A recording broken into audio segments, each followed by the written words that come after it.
Four. I just started. Welcome, everyone. It's Dawn from Rising Dawn Yoga Studio, and I'm joined by my good friend and colleague, Ben Kimmel. How you And doing, everybody? and we're here to continue our conversation that we've been having with you guys about how to just manage all the stress of the holiday season, how to manage seasonal depression this time of year. Mm, And then we talked a little bit. We've kind of touched on the last two videos about communication, and right. we definitely are going to be diving more into that based on we've had some people reach out to us, and thank you for reaching out and letting us know what you want to hear as a topic, what would be helpful. Yeah, by the way, I think it's so brave and so heroic for someone to come up and say, "Hey, I want to improve." But not just so much that you want to improve or you want to set those healthy boundaries. That is heroic, but trying to put the work into that and reaching out to saying, "Hey, I want to understand this more." I think that's heroic. Yeah, Yeah, so, you got to save your life on a daily basis. No one else is going to really do it for you. yeah. So I'm very happy about this, and we've been talking about communication, and it's an art form. It's no one has it down pat, I don't think. So And I think where would they like to take this now? okay. So yeah, I was just going to say, why don't we just jump into the so the question was, how do I effectively communicate boundaries without sounding rude and self centered? I absolutely struggle a lot with self esteem issues, but I really care about these people, but I do need to set boundaries with them. I just don't want to sound rude and selfish when I'm doing this. That's I think that's great. I love that you're looking at yourself and saying, "Hey, I want to improve this." Do have a few little key things. So we talk about, the mind, body, and the spirit, and that's what we focus on, right? So your consciousness is improved, your level of awareness is obviously improved. So now, it's your understanding, and how do we bring our understanding and put that into action? So I have news for you. Just because you set boundaries doesn't mean everyone's going to respect them. Now, in fact, here's a fun fact for you. Go ahead. Most people who can't even respect their own boundaries to themselves are never going to respect other people's boundaries. So those are the people that you can set a boundary with, and they're going to cross the line because they're the same people that are setting boundaries for themselves, saying, okay, I'm going to stop this, and this is where I'm going to start doing these things, and I'm not going to do this anymore. And then 2 hours later, their ego convinces them, I'm going to cross the line because I'll just move the goalpost a little, right? So those are the people So that there's Ben also, about. go ahead, I'm sorry. No, I was going to say those are the people that Ben's talking about. So first and foremost, yes, be aware that absolutely you should be setting boundaries. It is so important to do that for yourself, and that's why you do it for yourself, not for anything else, not for anybody else. You're not gaining anything, but it comes from a place of self-love and self-compassion for you to be able to recognize I need this here for me to be able to feel comfortable and feel safe in life. And really, that's what boundaries are about: is allowing yourself to feel safe in whatever situation. If we were to play a game like checkers, the first thing that came to my mind. If we were playing and you cheated, well, I wouldn't play with you. Yeah.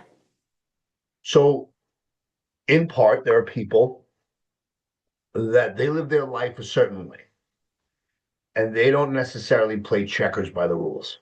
That's one thing. Guilty of it myself. So self-awareness and coming to your own constructive conclusion, knowing who you are and where your mistakes are is a really strong thing to do because it allows you to relate to people and empathize with the fact that We're not all perfect. Secondly, think about the relationships you have. Think about the people in your life. Think about the position you were in, and knowing a little bit. Think about the person you were pre-change, pre-transformational change. Yeah. Who were you to that person, right? And you accepted treatment that was less than deserving because your level of self-worth believe that's what you deserve. This is just how it is. But Yeah. when you improved, you realized your level of improve your level of self-worth improved. And then you were like, wait, I don't have to take this. Now, that's great. But what happens is we get mad because the brain starts thinking, I took this for so long. I'm not taking it anymore. And I'm going to tell them. You know what that's called? Normal, by the way. That's called normal.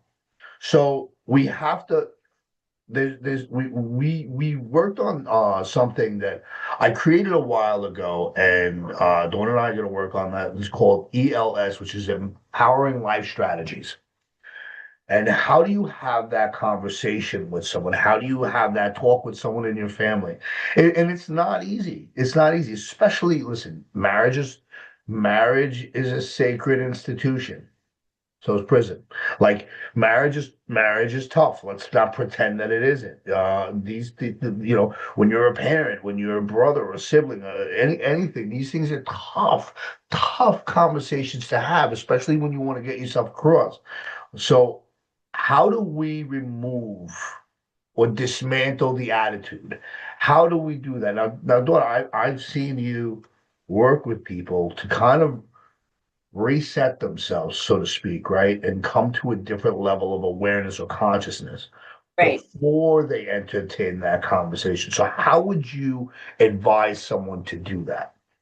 Yeah. Well, first and foremost, my favorite boundary to set, if you feel like you're in the middle of a conversation and it's getting confrontational or it's getting uncomfortable for you, let's just say, and it doesn't really matter what the topic is, who the person is, whether it's a work thing, a family thing, a partner thing, you always have the ability to, one, know that you're okay, and two, set the boundary of, I I recognize I'm starting to get really upset, right? You feel it in your body and you say, I would love to talk to you about this. Right now, I have to go take care of how I feel because I don't want to bring that to the table. I actually want to have a good conversation with you. So can you just give me a little space and let's revisit this in an hour? Or maybe you're going to say, can we talk tomorrow about it? Whatever that looks like for you. You there's no time frame, but you can definitely set that boundary. So be aware of what's going on in the body, and then set a boundary of saying, I'm just going to step outside of this conversation for a moment, but I'm not avoiding it. I'm coming back to it. And then you got to work on self-regulating. And that's where we can move into some form of either a mindfulness practice. Maybe you're just going to sit in your chair, say it's happening right at work. You go back to your desk, you sit it on your chair, and you start to just close your eyes, feel your feet on the ground. Maybe put a hand on your chest, one on your belly, and start to just feel your breath. Take a breath in and exhale. And let your body get heavy in your seat and really feel grounded. And you'll just start to get deeper into your body sensation. And when you do that, guess what happens? You cannot be in the mental activity at the same time you're in the body sensation. So it's a great off switch for this that's going on upstairs. Now you're in the body, but at the same time, now you're taking deep breaths, you're feeling your feet on the ground, and now you're coming into a space where your parasympathetic is going to start to kick on, right? And now we got those calming chemicals.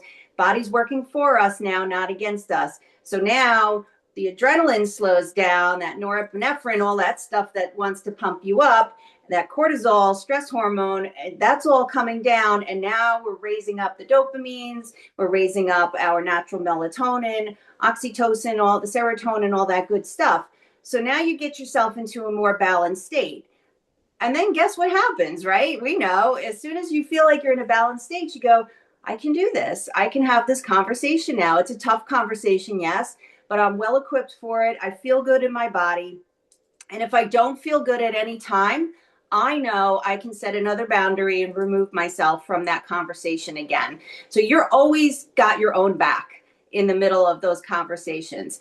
And when you set that boundary, you weren't going to be sounding like a selfish, self centered person. You're actually just saying, I'm going to take some time for me because I need to regulate this because I don't want this interfering with what we're trying to communicate to each other. That person should absolutely be thrilled that you're doing that. Whether or not they are, who knows? And we are not None of your business.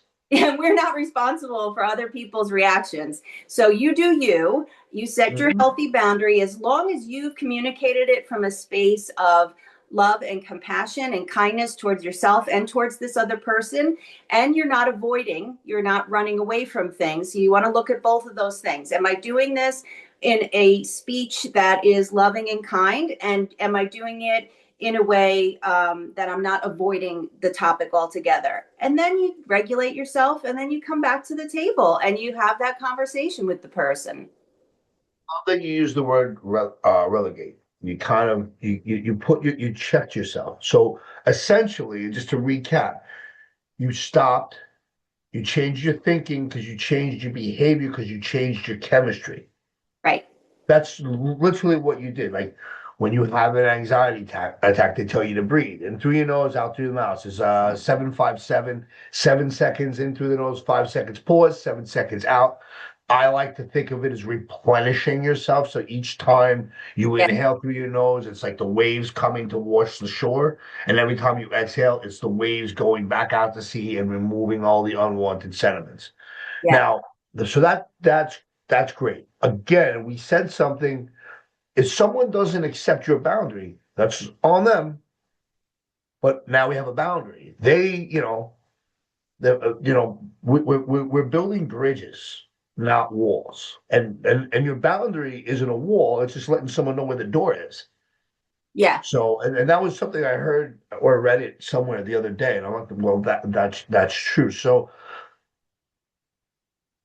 as someone who had my own uh intimate relationship hangups, there's three amazing words when you're in a relationship with someone.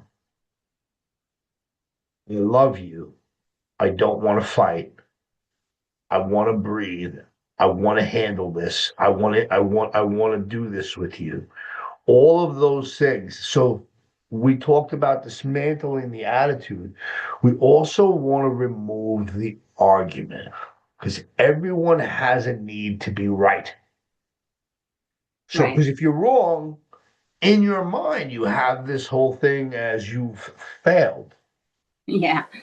And it's not true. It's just a thought, because I mean, thoughts aren't fact fiction, they're just thoughts. So let's think about this. We remove the argument, we dismantle the attitude, there's no threat. Now, Right. let's think about this. In fairness, some people will respect that boundary. Hey, I love you too. I don't want to fight either.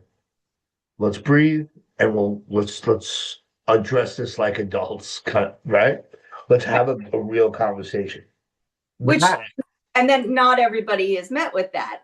I've been in a situation, I know lots of us have, right? Where that person is like, no, we're going to talk about it right now. I'm not letting you walk away. And those are they're those. gonna bring up things you did in like 1982 that hurt.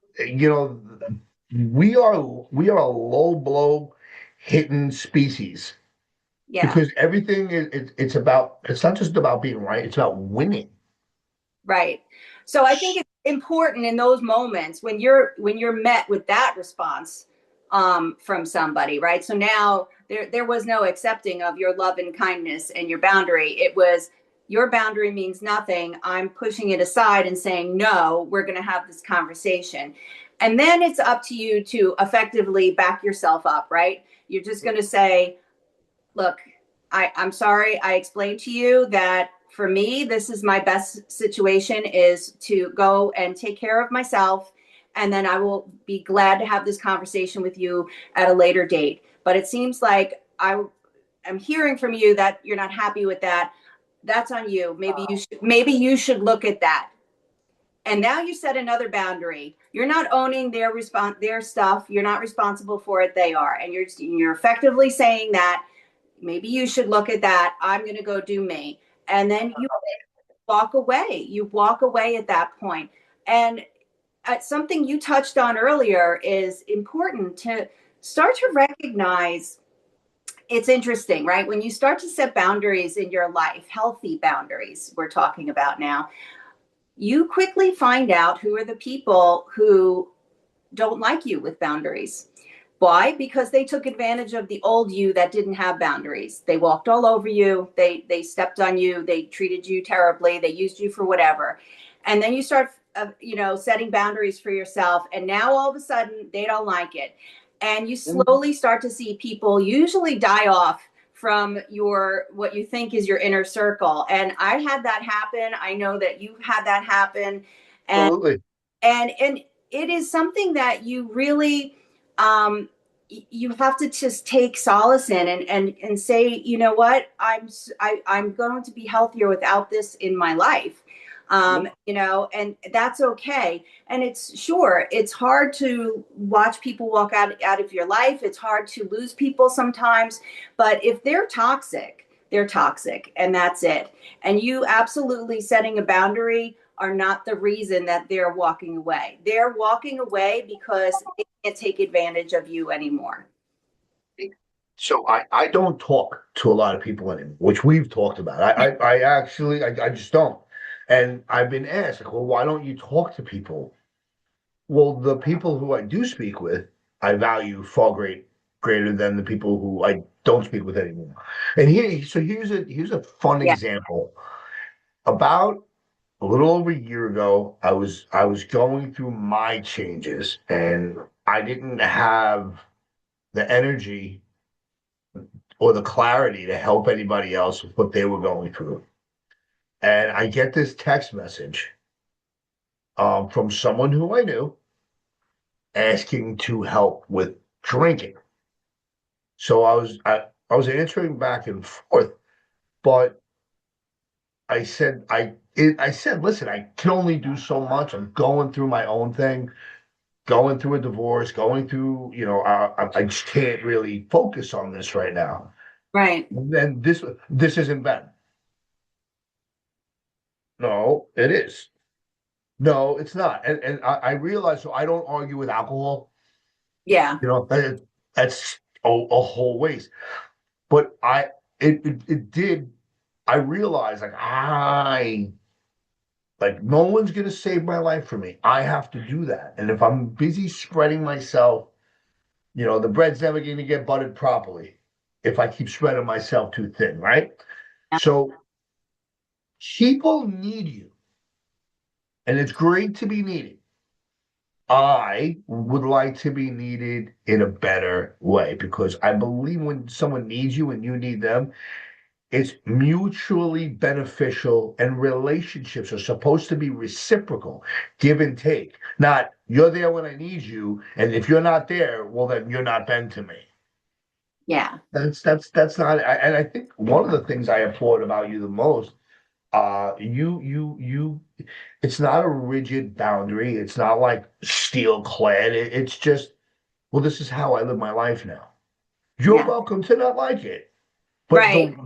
you're enjoy, but the way especially watching how you not just handle clients, but watching you because I'm we're yes, we're friends, but we're family to me. So I know I could say that I know about your life, Yeah. and to see how you navigate through things, it's interesting.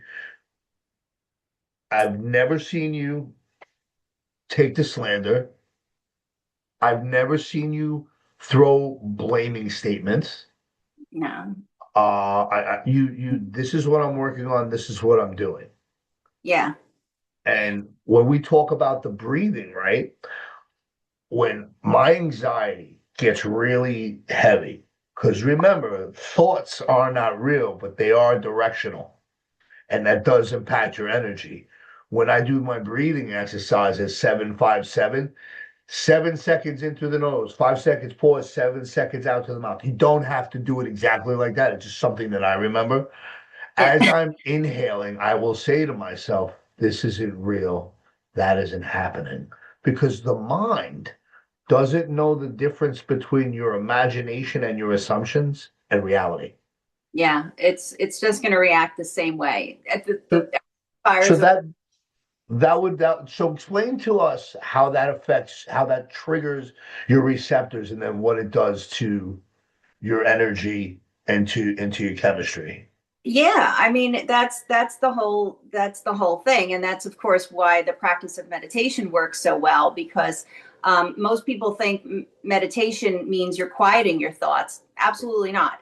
What we're doing in meditation is becoming aware of every thought, and that's why the number one thing I'll hear from clients is, oh my God, I can't turn it off. It's just nonstop. And I'm like, who said you're supposed to turn it off? You're not. You're supposed to Right. be aware of it because how on earth can you have a new relationship with something if you're not even aware that it's there? So when Mhm. we become aware of our thoughts, we're able to then have this new relationship where we kind of just sit in a space of observing them and we're not attaching to them anymore. So it's like Mhm. similar to what you're doing actually. As you said, you're doing your breath work, so you're bringing yourself into your parasympathetic nervous system. Now you're starting to come into that calming state. Calming chemicals get released from the brain, but the mind is still going to do the mind stuff. It's going to chatter, right, and pump Mhm. out a bunch of thoughts. And then you beautifully sit there, like you just said, and say this is not real. Well, in meditation, it's kind of similar. You're just looking at the thoughts going nonstop and you're just like, okay, there's another thought, there's another thought. Now I'm going to come back to my breath again, right? And now you get back into your body, back into your breath. Maybe you want to just put your hand on something. Here I'm drinking a cup of tea, so feel that. Close your eyes and feel your hand on the cup, and it's nice and warm. What other sensations are there? And dive into sensation. Once that happens, those thoughts will start to just slow down and stop because now you're so focused here.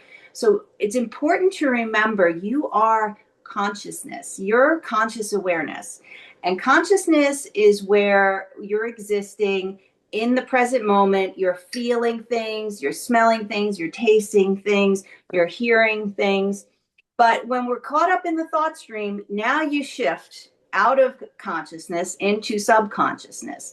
And now you're on an autopilot program that you don't want to be in because all it knows how to do is Google search past events, try to match similar things, and then it makes you respond and react the same way. And now you're just Going into right, so you're going over the same causeway or pathway, right? So the same synapse. So your connection, your thought patterns. right. If X then Y, if A then B, if C then D, no Mhm. two things are exactly alike. So you're saying rather than go back into your biased assumptions or your trained opinions, you're learning to let go of that. And not just go back into them, but what goes along with them is the chemical exchange in the body Mhm. of Right. adrenaline, of cortisol. Now your Mhm. stress hormone gets released from your adrenal glands.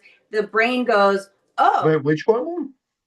the stress hormone, Oh, cortisol. I thought you said something else. And I'm like, okay. No, cortisol, stress I hormone. could have sworn you said your sex hormone, and I'm like, I'm going to meditate a lot more often now. But which it does help with that, by the way. But that's a different topic for another day.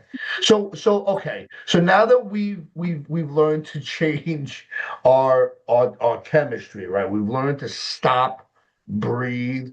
We don't have to have fight or flight. We don't have to argue.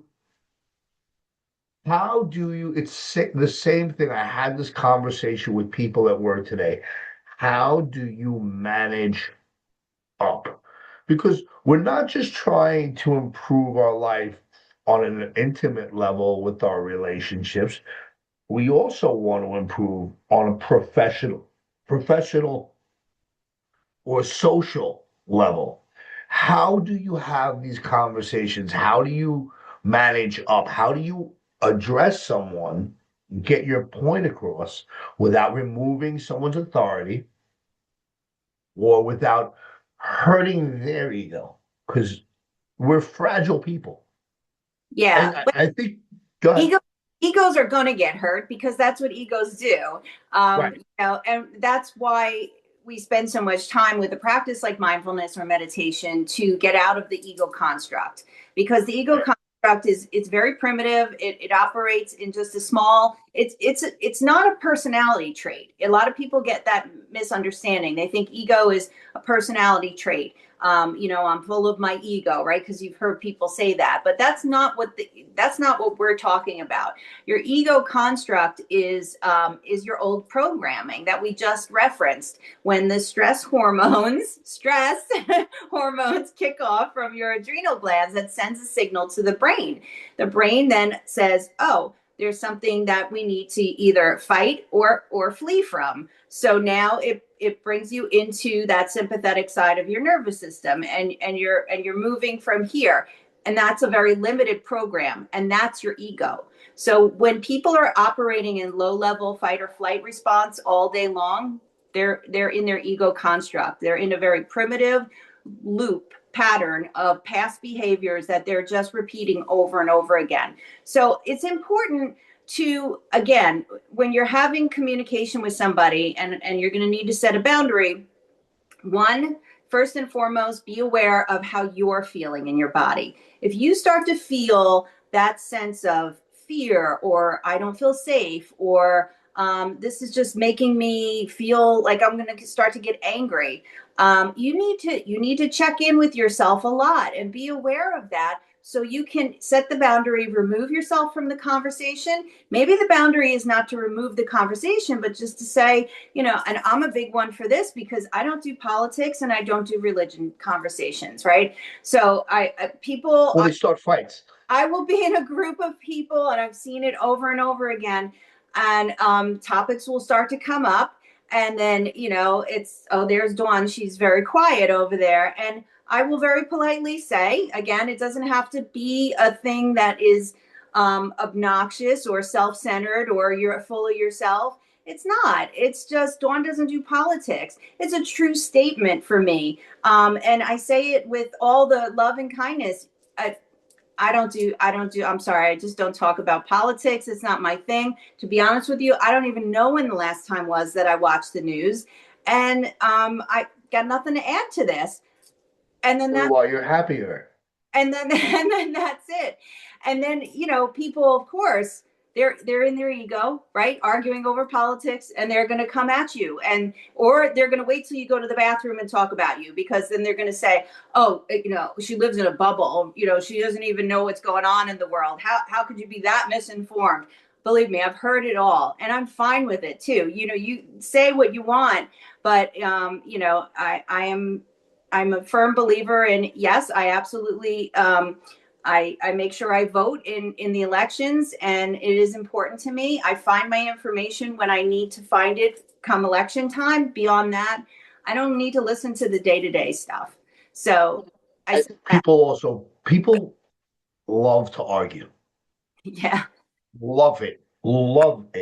And they want to do one of two things. They want to show you how much they know. And if you oppose them, they need to prove you wrong. Yeah. So I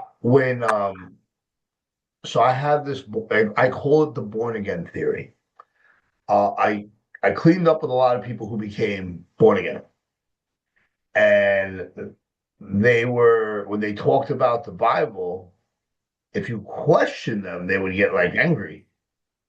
How can Yeah. you do that? I'm like, well, all right, and why would you be angry? So the I remember being angry because I had to do something that I didn't want to, or I had to support something that I didn't believe. So it kind of goes into this whole thing. When you are comfortable, like I am wearing a shirt and it's like charcoal. That's what that's what it was called when Yeah. it came. Charcoal. If someone told me, well, no, you're stupid and wrong, it's really red, I would go, okay, you Exactly. got it. Because why am I going to argue? So, who's the fool? The fool, the fool that argues with him, right? There's something really to that. So when you are comfortable, you're not threatened. When you're threatened, you defend yourself. So when you are going to set a Can I boundary, can I go just ahead. use a different word than comfortable? I Okay. Because in my world, in a yogic practice, it's Mhm. non-attachment. You're not Right. attached to. So, a lot of my But you're practice not threatened. is The we threat's gone. yeah, and so what we do in yoga is we practice non-attachment to things, meaning that there's no self here that identifies with external things. And Mhm. it's because we spend a lot of time, again, in a conscious state of awareness. So you can't possibly be observing things that you're attached to. Mhm. So we spend a lot of time in that space. And I think that's a good way to say is non-attachment is that comfortable that you're talking about. Because So there's, if you're I not have so, go ahead. identified, right? If you're not self identified by political beliefs, religious beliefs, and things like that, and I'm not telling you not to have them, I have my beliefs too, You're but just I'm not not, attached to I everybody else's. Yeah. identify by them. So when somebody disagrees with me, guess what happens? I'm not taking it personally because I don't identify with it personally. It's just Mhm. something that I believe is something, and that So there is an Al-Anon, NATO, no attachment to outcome. I love that. And we have these attachments to outcomes, especially when we set a boundary. So if you are already assuming that Yeah. this person is not going to like what you're going to say, shoving it down their throat isn't going to help. So I'm mindful of how people respond. I had to at work today. My day job, I am a building engineer, local 94 refrigeration building engineer.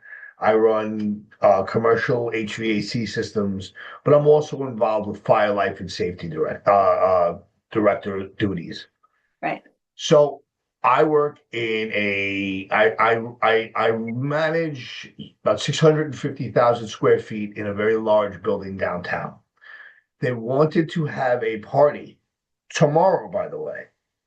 So they didn't really think this through, and they scheduled what they needed, and they have this um a company bringing in food, and they're like, well, we have to heat the food up, we have to warm the food.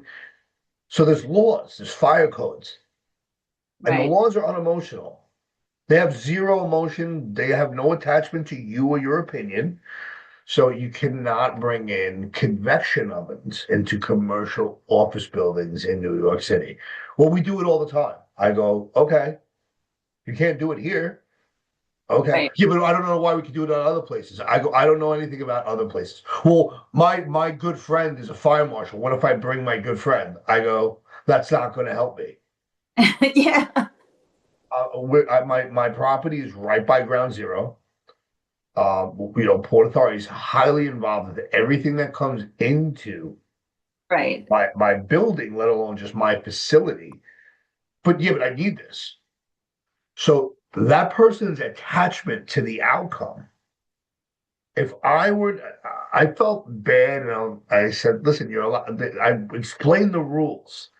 You can have warmers, you can have microwaves, you can have heat Yeah. lamps, all that stuff. You cannot have a convection oven without exhaust in a commercial office building. And I shared the code. No matter what, well, we need this. Yeah, that's it. And it's like, Okay. I'm sorry, this is as far as I can go with this conversation with you. I've explained the laws, I explained the rules. And at that point, I'm just going to exit myself from this conversation. And that's it. That's it. Leave that person to be what they're going to be. I always say, Well, it's yeah. important, right? It's so important. Let people have their emotions, let people have their disappointment, whether it's at you or anything, their judgment. Who cares? Let them. Let My them. introduction to codependency or lessons about codependency, there was a counselor who, as healthy as I am, I'm still not healthy enough to see him. He worked in one of the treatment facilities that I was in, Uh-huh. and he was not the best person. Okay. But he used to say, I'm not codependent over you. And while I know how he meant it, I think there's a special genius in that. I'm not codependent over you, is telling someone, look, I understand you don't like this. I'm not codependent over you. Just because you don't like this or just because you want to, I don't have to live my life like that. I think that's brilliant. He did it because he loved getting a rise out of people. But like Yeah. I really think sometimes you have to realize I'm not codependent over you. You don't like this. Okay. You don't have to hate the person. You don't have to love what they say. You don't have to like or dislike. None of that has to do with the conversation. But let's get back more to it because I think this question comes with a very wholesome intention. Yeah. And I want to acknowledge you because who you are is special to us. Look, when you don't feel good about yourself, and this is something I can speak with from years of insecurity experience.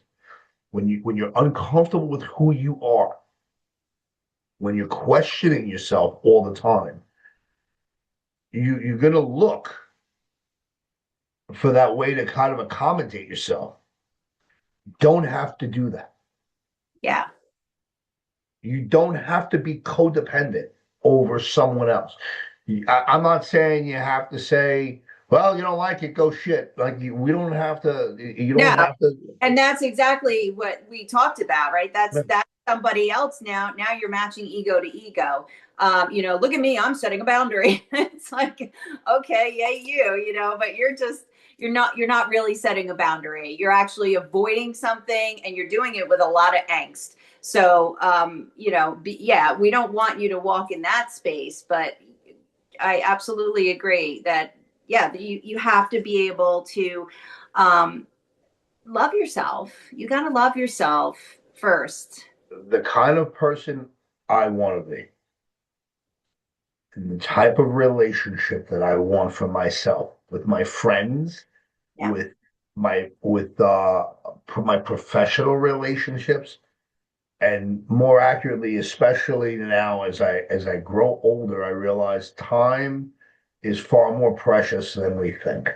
And it is so wasteful to spend it unhappy or arguing. Yeah.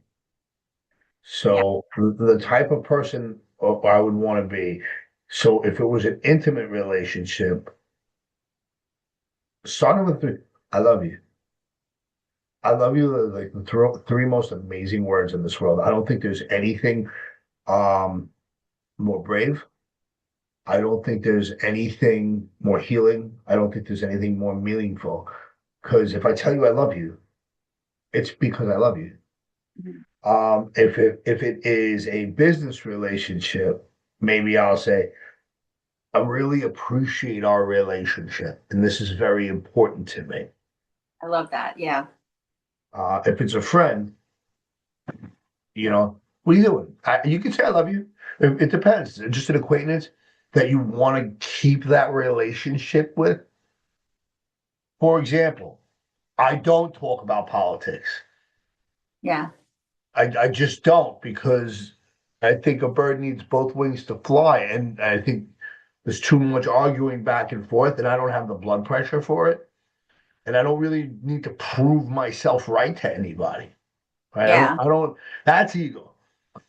Yeah. I know what I think, and if someone thinks differently, I don't have to bastardize them or shame them. Yeah. But so like what it came up at work today, I say. you know, I don't talk about, I love you, man. You know, I don't talk about politics. Let's go do this. Yeah. That literally came up at work. And think And about how it diffused everything. that's you setting a boundary right there in a very playful and fun way, but it's Right. still a boundary. You know, you know, I don't talk about politics. You know, so I remember being at a wedding in a lifetime, long, long, long, and far away, long ago, Yeah. and I was definitely unhappy. I was definitely not very aware of myself. I was more into my isms and my challenges than I was about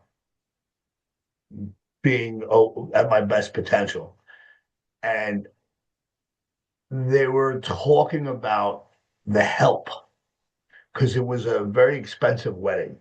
And Mm. in my first marriage, her family was well off, Hmm. and they had some wealthy friends, whomever they were, mind your business, but whoever they were. Right. Uh, so I'm sitting at this table, and they're talking about the help, and they're talking about the blue collar world and all that. And I'm a blue collar guy, so I'm watching them, thinking they're talking about the help. Meanwhile, they all work for their family's company. They didn't build this, and so it was difficult for me. And Yeah. they said, "How come you don't talk?" And I said, "I'm just listening." And they said, "Well, yeah, but what do you think?" I says, "I don't talk about politics or religion because it starts fights." And then the guy who spoke the most went on to tell me how smart that was, then just went on a tear on his religious idea. But I just sat there, and so actually it's another reason why I don't do war stories when I do presentations or when schools bring me in to talk about drugs or alcohol. So when you know everything you do, and I think this is an important thing to touch on. If you create a boundary, why? Well, you're doing to honor a thought, a want, a need, right? You're honoring yourself when you create that boundary. So if everything you do is to satisfy or honor a want, a thought, or a need, how do we honor ourselves to be at our best possible potential? So how do we honor ourselves in a better way? Honoring an argument, we could do that. Honoring a debate, we can do that. What does that do for your energy? What does that do for your chemistry? Honoring honoring the fight, I don't see that as Yeah. honoring something that benefits me. I don't do war stories and talk about like the crazy days when I did drugs or alcohol because it places honor where I don't want to put honor. And I think that's a good point to mention to the person who wrote this question because he or she sounded very concerned about, I don't want to come across as self-centered or, I forget the exact wording, but, or selfish and so forth. But that that's important to do what Ben just talked about, to look at it and is your boundary about honoring yourself? Is it my body doesn't feel comfortable right now? I feel like I might be getting angry. I feel like I don't feel safe having this conversation right now. Then it's about you. It's about honoring yourself right there. That's why you're setting the boundary because you want to feel safe and you don't want to be angry. And that's how you know you're setting the right boundary. If you're setting a boundary because you don't like what the other person's saying and you're avoiding a situation, it is all about now the other person. I'm setting this boundary so they don't do da da da da da.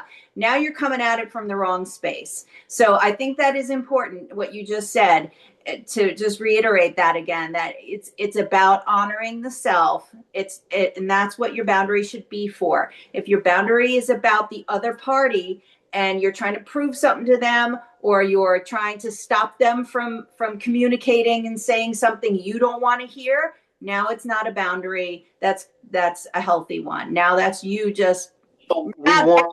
now you are being an asshole for lack Yeah, of so we wanna honor a healthy boundary. We don't need to be overly rigid.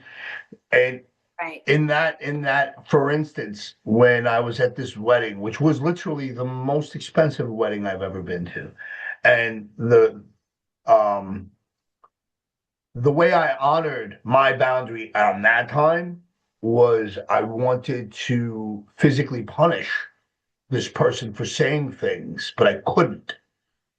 So I verbally intimidated him to make him realize that he isn't tough. And so my the relationship I was in at the time, I remember driving to this wedding, and I'm with this woman who I don't, we fit together at a time, and it didn't work out. Right. But the whole way there, she said, and don't go telling any of your stories. Don't do this. Don't say this. Don't like I literally had a list of rules of how to be. So the boundary that I honored was no one's gonna was my pride, was my ego. No one's gonna tell me how to be. I actually stayed quiet, not because I wanted to honor her request, because I knew that if I shot back, I would be the devil. I would be the beast, not them, even though, I mean, they said terrible things. Yeah, and But more importantly, you at some point would not have been happy with yourself. And again, it's about honoring the self. You want to set a boundary where you're making yourself feel comfortable. And it's some place that you can then look at 3 hours from now or the next day and go, I'm really proud of myself that I set that boundary. Not where you're shouting out something or like you said, being aggressive or whatever, because then the next day it doesn't feel very good and you're going, what, I wish I didn't say it that way, right? We've all been there. You have that conversation in your head. I wish I said it differently. That's not a boundary, right? We want to honor the self first, and that means you're bringing yourself to a place by setting this boundary where you feel safe, where you feel secure, where you feel loved, where you feel like you.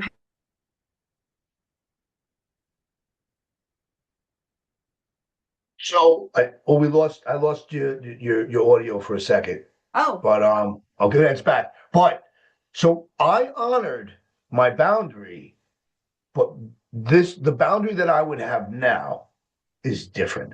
So they were talking about tough guy stuff, and I didn't view them as tough guys. So he talked about how when they were kids, they used to take out their parents' cars.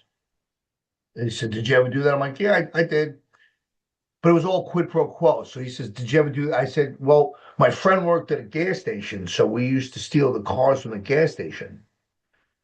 And then he looked at me, and then he talked about going to, you know, a certain place in Rockaway to buy drugs. Uh, the street that he was on was a very different energy than the street that I used to go to. Um, so I went quid pro quo. So then, and you can appreciate this because you actually know we went to the same junior high. So he talked about how his high school was crazy, and I wasn't this part I didn't think much about. He goes, "Oh, I remember the cops came to the high school, so I remember I was like, okay." He goes, "The cops ever come to your school?" I said, "I remember this one time at Woodland." And the cops came into the bus ramp, and for whatever reason, a mob of us ran and we jumped and we were jumping on the police car, and he just whipped on the lights and drove away. And then he goes, "You went to a really messed up high school. Where did you grow up?" I go, "Oh, no, no, that was junior high. All my friends were in jail by high school." And then he just got quiet. Now, I did that. And I see humor in it to this day, but that doesn't honor the best version of Ben. That honored a younger, intimidated, insecure version of Ben. right. When And one when I got, he had one that felt like he had to prove a point, and yeah, I don't, I wouldn't have that conversation. Well, so I also, jujitsu, I think mixed martial arts is a great thing. Jujitsu taught me what ego does because I got beat up. Like you go in there and in your mind, well, I'm physically bigger. I'm physically stronger than this young little man. I should move him around like a pretzel. And it just wasn't that way. So you start to learn how your ego damages you and how it prevents you from growing. So Yeah. the difference between this Ben and that Ben, if I sat at that, I wouldn't sit in a conversation like that. I just wouldn't. I wouldn't entertain a conversation like that. Right. No, yeah. The boundary is I don't need to have this conversation. Would have gotten up. I would have walked away. I would have sat outside. I would have sat at a different table. Yeah. I don't enjoy the need to sit around people whose first language is sarcasm. Yeah. And you know, they're not people that I would have even to this day. I just I wouldn't entertain it. I want to go back to something that we talked a little bit about earlier, and kind of circle back to it, because I think it's important that just to remember that, yes, as you set boundaries, we said that people are going to drop off. The ones who took advantage of you for not having boundaries, as soon as you have boundaries, they're like, oh, I can't get anything off of him or her anymore, so I'm done, and they will drop Yeah. your life, and that's fine. And you have to know, just trust the process, because as that energy starts to leave you, what starts to attract in, because now you are a very secure person, you have very healthy boundaries for yourself, now you start to attract in the right energy. And Mhm. now you actually are going to have conversations with people. You'll find, which is interestingly enough, it's like a paradox, but now you don't have to set as many boundaries, because these are the people coming into your space that, They're who you attract. Yes. right, that also have healthy boundaries. So they're secure people meeting secure people. They know how to have a conversation. They know how to disagree without having it be a huge argument. And I think that is important for to note to someone who's struggling, especially with self-esteem, that, oh, then I'm going to lose all my friends. No, you're losing toxicity in your life that doesn't need to be there. But I promise you, you are going to, if you continue to set strong, secure boundaries for yourself from a place of self-love, you are going to invite in the right kind of people. Suddenly, your friend circle is going to be the right friends. It's not going to be people looking to take advantage of you anymore. So I think, especially over, so I started at a new place, at a new position a year ago, and I left a toxic work environment. And you know what? I promoted the toxicity. So there, if you get into a car accident Right. and you're not wearing a seatbelt, but you get hurt, it's called contributory negligence. Hmm. So I contributed to the toxicity, which brought me into the dynamic. I was more in my head than and I just invested wrong. I don't like right or wrong. I just invested in a direction that led me away from who I am. Yeah. So it's interesting at work now because I have equal to, if not more, responsibilities. Maybe not more money, but, but equal to, if not more, responsibilities. And just to springboard off your point, me acting and treating people the way I do, getting away from the micromanaging and not feeding into the toxicity. Like there's little romper room baby talk about each other. I Yeah. don't do that. I actually, so you know what? There's something that I do at work, and if someone has done something that I like, I let them know. Yeah. So so there's someone who was going through visibly going through a hard time. So I said, I started here December 17th last year. You know what I remember the most about you? And the young woman asked what? And she was emotional. I said, I remember you smiling at me and being so friendly and welcoming me into the fold.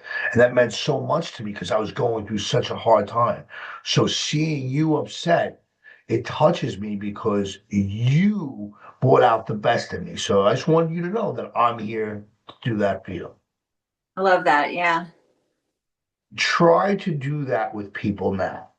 I lost who I was. I'm back to who I want to be. Um, and I think, there's one really inescapable fact. We're all human. This is life. Nobody gets out of it alive. There's no sequel.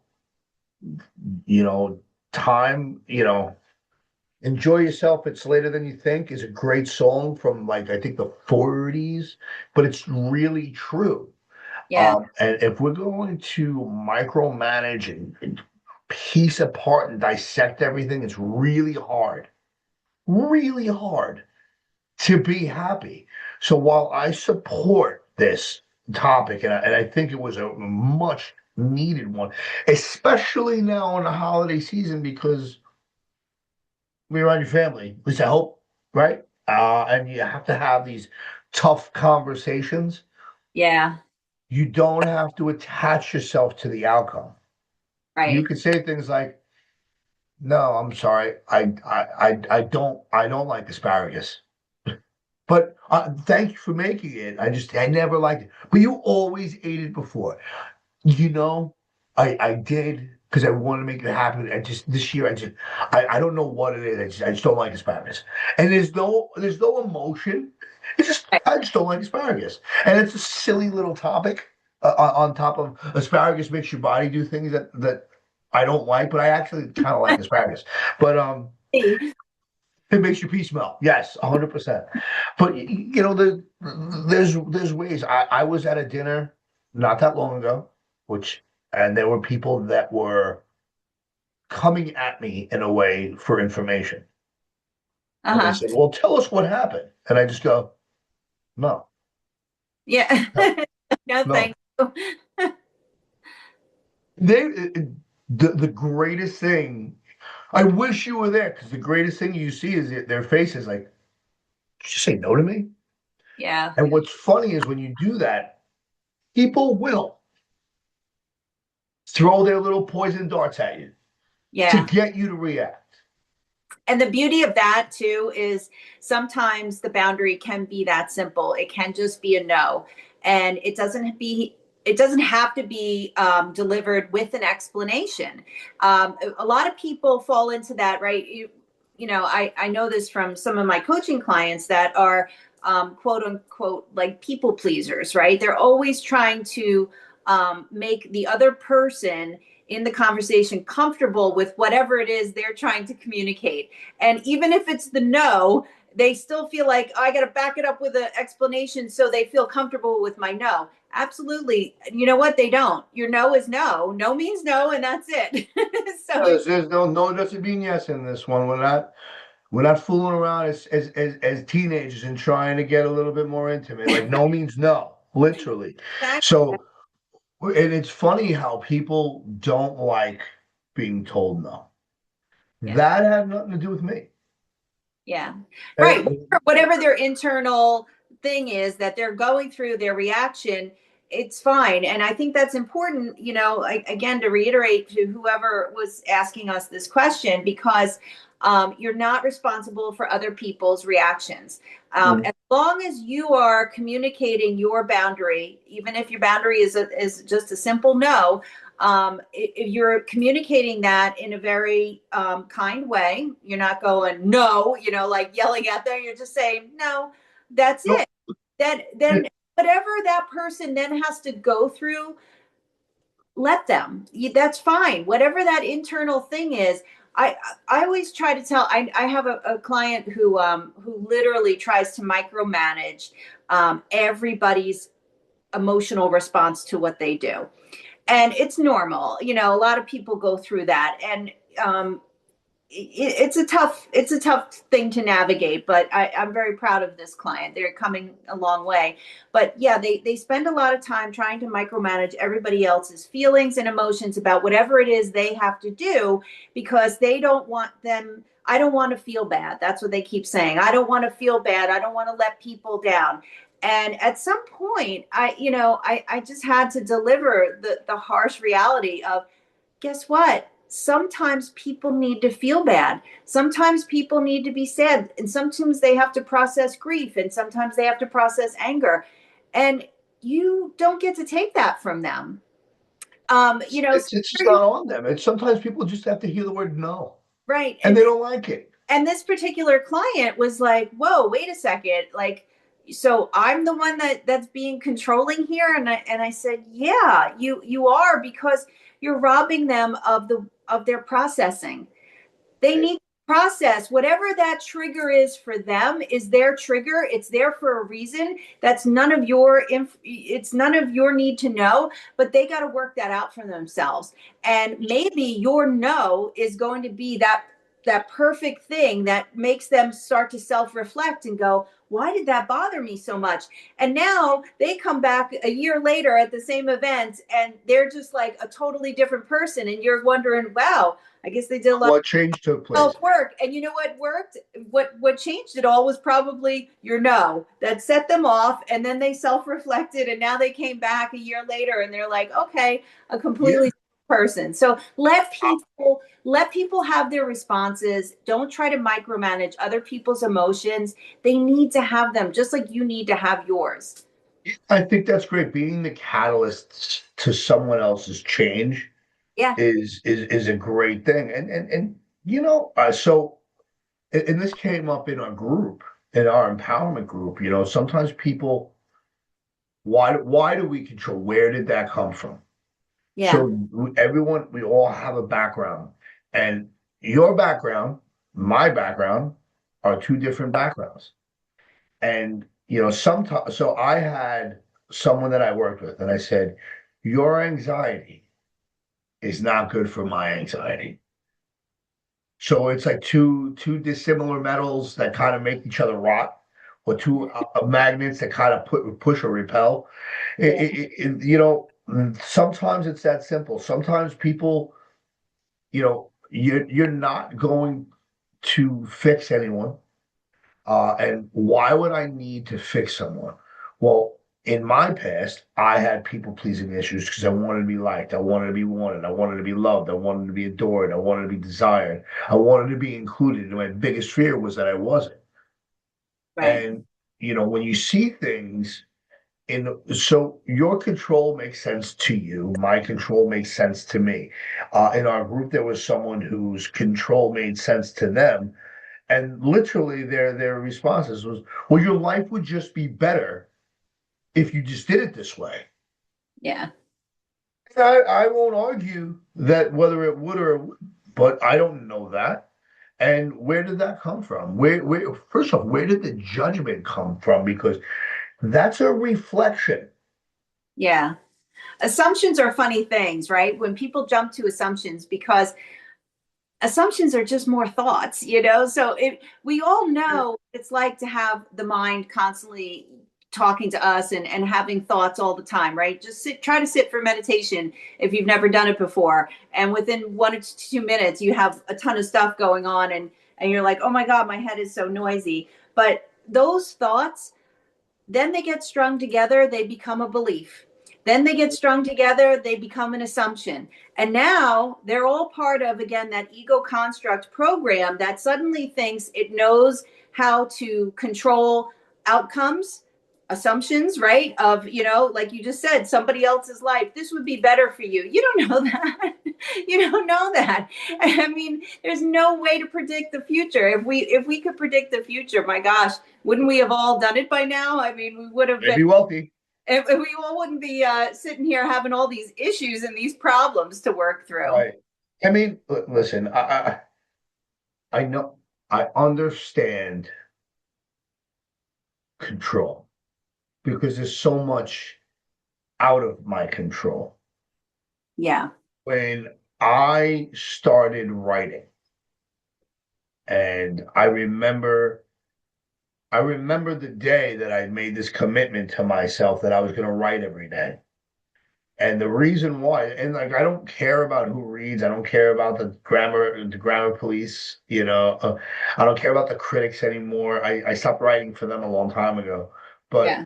when I started writing, it was my way to replace thought with action. It was my way to get the pain. It was my way to get everything out in a way that I could understand it. Yeah. So a lot of times people tell me, well, it was a while ago now, but I spoke in this rehab, and there are these guys who like sitting up, and they had this beaten expression on their face, which I understood and recognized, and they said, "I fucked up." I said, "How?" They said, "Well, I got high again, and I threw everything away." I go, "So yeah, but how'd you fuck up?" They go, "I got high again." I know, I understand what you did. How'd you fuck up? They're like, well, I went, I go, no, no, no. You did something that made sense to you. That's not a fuck up. It just made sense. So we do things because they make sense to us. And all your brain is trying to do is be comfortable and make sense. Your brain is trying to keep you alive and surviving as best as humanly possible. And I would be attached to these ideas because this is how I survive. Yeah. And to let go of that image that made sense to you is brave. So when you're telling me, hey, how do I have these conversations without sounding arrogant or a bitch or like a bitch? I'm not saying anyone is. Yeah. You don't want to be mean. You just when you are not fighting those battles in your mind, it becomes a lot easier to say, I'm sorry, I don't talk about those things. Yeah. Or saying, no, Yeah. you don't have to, we don't have to make people like us anymore. I am really, I have a very small group of close friends and people whom I love and adore. I wouldn't trade this for the world. I remember when I was younger, I wanted to have the big group of friends. I wanted to go to the cool clubs. I wanted to cut the line and have people look at me and be like, wow, he's so cool. I don't need that now. I've let, you know, cellularly, I'm not even anywhere near that person. The 53-year-old version of Ben has decided fighting my demons, fighting these battles are draining me. Yeah. So surrender to win is something that I was told. Yeah. Accepting what is. So there's a difference in admitting, right? I admit it that I can't control. I admit that I am controlling. I admit that I'm opinionated. That doesn't make a change. Accepting. Yeah. So accepting is understanding it and realizing, hey, I need to do something about that. There's a big difference. And I think I really applaud the client because coming up with this, I think it's brilliant. I think I'm really anxious to get feedback Yeah. on Me too. this. And I really, I'm just so excited for this person because, again, that awareness level is there. That awareness of, you know what, I need to start setting boundaries for myself so I can feel better. And again, honoring the self is where it's got to come from every time you set a boundary. And again, you can do it in a kind way. You can do it in a very short way, right? Not meaning short, like, with an attitude, but that simple one word no. Use that word and you're going to find over time who, this person who wrote this question, you're going to find over time that you really start to love yourself more and more every time you set a boundary and you exit a situation or a conversation where normally you would have gotten in the throes of it and not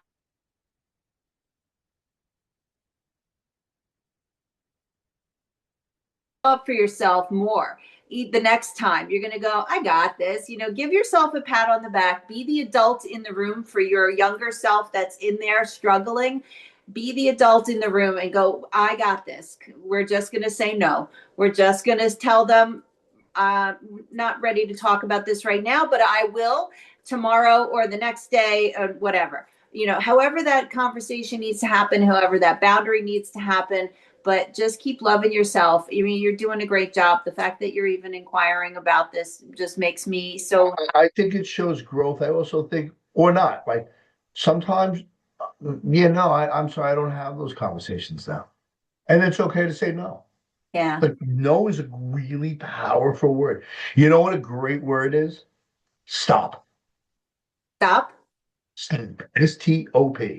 So when I used to run anxiety and my mind was just going, I would literally say the word stop.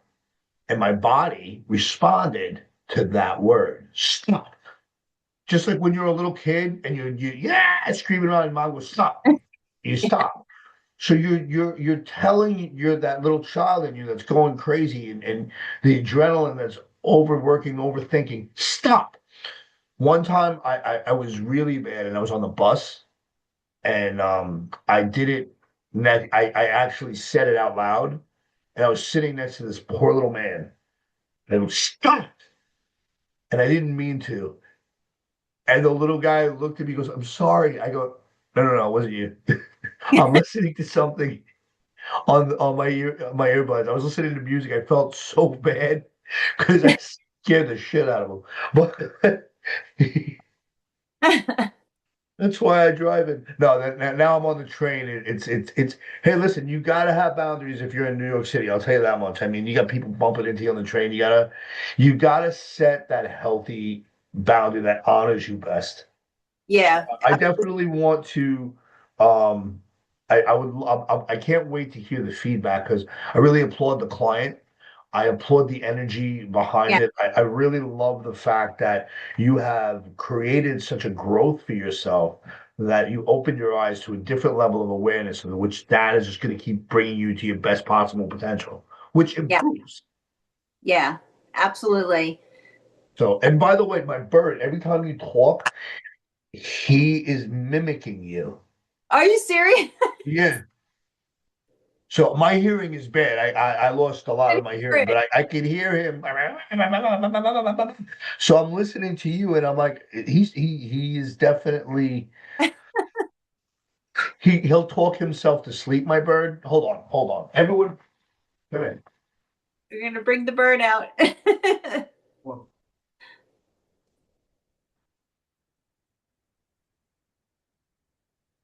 So this is Popeye, Hi, Popeye. and Popeye talks not when you ask him to. Popeye has his own boundaries. He's not going to talk just because I want him to talk. Aw. He's a good boy. He's not loud. But every time you would talk, he would talk. That's so funny. But he's good. He's good. I'm just get on my shoulder. Nope. Well, See, Popeye, you should be happy to know that in January I am doing pigeon yoga, and we are donating the proceeds of the ticket sales to a bird rescue. So super excited about that. he's. Do you like that? Do you like that? He sings Popeye the Sailor Man. Not when I wanted to. Of course. And he'll like when I come in, he doesn't. The other day he looked at me and he goes, "How you doing?"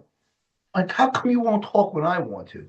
Because Popeye has boundaries that honor his boundaries. Doesn't, he has no attachment to outcome. There you go.